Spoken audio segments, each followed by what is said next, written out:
السلام علیکم۔ جی وعلیکم السلام۔ اچھا سر، ایک سوال تھا میرا۔ یونیورسٹی میں ایک دوست تھے میرے، ان کی طرف سے ایک سوال تھا کہ آپ سے انہوں نے کہا تھا کہ آپ سے کرنا ہے یہ سوال۔ بیسیکلی ان کا یہ کوشچن تھا کہ جتنی پہلے قومیں تھیں، ناپ تول میں کمی کی وجہ سے عذاب آئے، اسی طرح ہم جس پرستی کی وجہ سے عذاب آئے، قومیں ختم ہوگی بالکل۔ لیکن جو بنی اسرائیل ہے یا یہود جن کو کہہ لیں، وہ ہم سے اتنا پہلے سے موجود ہیں اور ابھی تک وہ باقی ہیں۔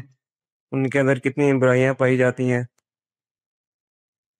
جیسے کہ وہ اتنے لاڈلے بھی تھے کہ اللہ کا نازل کیا اور من و سلوہ بھی وہ انکار کر دیا، اور اسی طریقے سے شرک بھی کر دیا، بچھڑے کی پوجا کر دی۔ حضرت موسیٰ تھوڑی دیر کے لیے اوپر گئے لیکن وہ تباہ نہیں کیے گئے، اور ایسا معلوم ہوتا ہے کہ وہ اللہ کے لاڈلے ہیں۔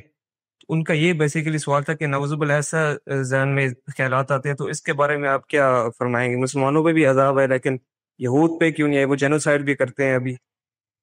جی واضح، یہ عذاب کا جو قانون قرآن میں بیان ہوا ہے اس میں بڑی وضاحت سے بتا دیا گیا ہے کہ گناہوں میں سب سے بڑا گناہ شرک ہے۔ قیامت میں بھی شرک کی معافی نہیں ہوگی۔ چنانچہ اگر کوئی قوم مشرک ہے، اس نے شرک کو دین کے طور پر اپنا لیا ہے اور اس کی طرف اللہ کا پیغمبر بھی آ گیا، تو پھر اس کے لیے موت کی سزا ہے۔ لیکن شرک کے نیچے قیامت میں بھی گناہوں کی معافی کی بشارت دی گئی ہے، اور یہاں بھی رعایت ہے۔ بنی اسرائیل نے کبھی اپنے آپ کو مشرک کی حیثیت سے پیش نہیں کیا، یعنی شرک کو دین کے طور پر اختیار نہیں کیا۔ تعویل میں انہوں نے بعض ایسے اقدامات کیے ہیں جن پر ہم شرک کا حکم لگا سکتے ہیں، لیکن وہ اس کو تسلیم نہیں کرتے۔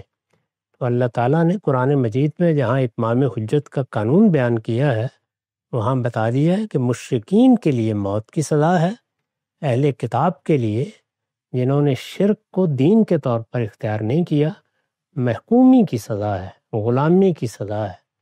تو یہ دونوں باتیں قرآن میں اصل قانون میں بیان ہوئی ہیں۔ اللہ تعالیٰ کے یہاں جزا و سزا میری اور آپ کی خواہش پر نہیں ہوتی، اس نے جو سزا جس کے لیے مقرر کر رکھی ہے وہی اس کو دے گا۔